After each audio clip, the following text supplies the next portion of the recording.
नमस्कार, स्वागत है आपका खबर बिहार में। आपके साथ मैं हूं अभिषेक कात्यायन। इंडिया गठबंधन की 2 बैठकें हो चुकी हैं और अब बारी तीसरी मीटिंग की है, जो मुंबई में होने वाली है। लिहाजा मुख्यमंत्री नीतीश कुमार अभी से एक्शन में हैं और आज सीएम नीतीश कुमार दिल्ली दौरे पर पहुंचे हैं, जहां इंडिया के आला नेताओं से यानी इस गठबंधन के नेताओं से मुलाकात कर आगे की रणनीति पर चर्चा हो सकती है। लेकिन सीएम के दौरे को लेकर बिहार का सियासी पारा चढ़ा हुआ है। सीएम नीतीश का दिल्ली दौरा, बिहार में चढ़ा सियासी पारा। इंडिया गठबंधन की सियासी बिसात, बिहार में बढ़ी सियासी बात।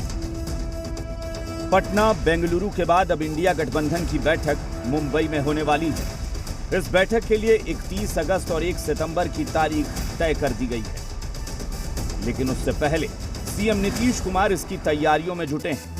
बैठक से पहले रणनीति तैयार की जा रही है और इसके लिए सीएम नीतीश दिल्ली पहुंचे हैं, जहां इंडिया गठबंधन के कई नेताओं से वो मुलाकात करेंगे। लेकिन सबसे पहले सीएम नीतीश भारत के पूर्व प्रधानमंत्री अटल बिहारी वाजपेयी के समाधि स्थल पर गए और उनकी पुण्यतिथि के मौके पर उन्हें श्रद्धांजलि अर्पित की। भूल नहीं सकते हैं उनको हमेशा, और उन्होंने किस तरह से कितना काम मुझको दिया और किस तरह से हमने किया और किस तरह से हमको सब कुछ करते थे, प्रेम करते थे, सब कुछ करते थे। और सब दिन जब तक वो रहे। और जब बताइए, जब बिहार में हम तो जब मुख्यमंत्री बने तो वो बनाने के लिए तो थे ही, और उस दिन शपथ पहली बार हुआ तो वहां पर भी वो गए।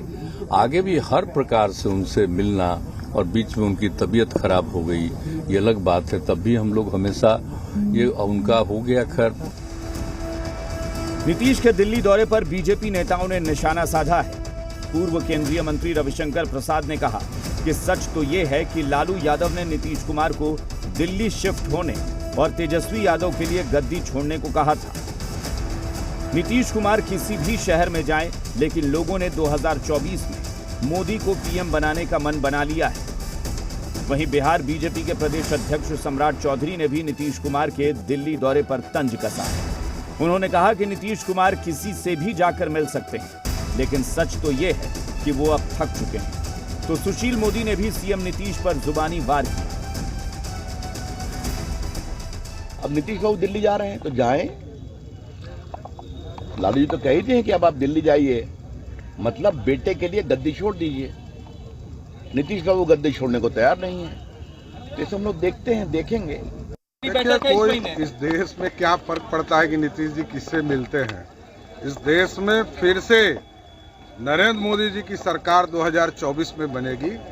नीतीश जी से बिहार संभल ही नहीं रहा है, तो देश की बात कहाँ से मिलेंगे। तो मिलने में क्या लगा अभी, जब उनके साथ के लोग तो उनसे तो मिलेंगे ही ना। लेकिन पिछले 1 साल में बिहार में एक भी दल अगर महागठबंधन में जुड़ा हो तो नाम बता दीजिए। एक भी कोई बड़ा नेता जुड़ा हो।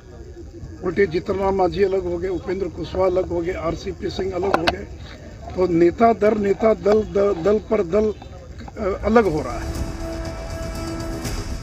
बीजेपी ने वार किया तो महागठबंधन ने भी पलटवार किया है।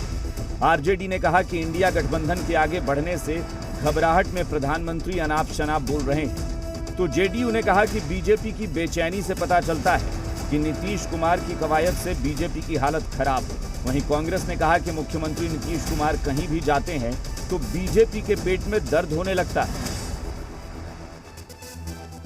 जिस तरह से प्रधानमंत्री जी का जो कार्य दिख रहा है, बिना एम्स का निर्माण हुए, एम्स बनाने की घोषणा, बिना कोई काम हुए कामों का जो उद्घोषण कर रहे हैं, इससे ही जनता के बीच में उनकी जो बौखलाहट है, जो बेचैनी है, वो स्पष्ट रूप से दिख रही है कि माननीय नीतीश कुमार जी किसी पद के आकांक्षी नहीं, और साथ ही साथ भारतीय जनता पार्टी राजनीतिक बेचैनी। लेकिन सच यह है कि नीतीश कुमार जी ने जब यह फैसला लिया तो कर्नाटक में परिवारवाद, वी येदियुरप्पा के बेटे को टिकट दिया। परिवारवादी राजनीति का सुपड़ा साफ हो गया। ये बहुत ही, मैं समझता हूँ कि सकारात्मक पहल है, और मिलना जुलना तो लोकतंत्र का हिस्सा है।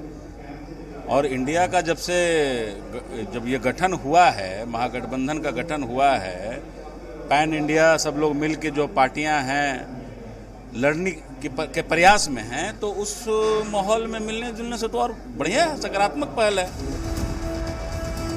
31 अगस्त और 1 सितंबर को मुंबई में इंडिया गठबंधन की बैठक होने वाली है। इससे पहले सीएम नीतीश कुमार का दिल्ली दौरा काफी अहम माना जा रहा है। दिल्ली से अंजलि और पटना से रजनीश के साथ जी मीडिया के लिए निषेध की रिपोर्ट।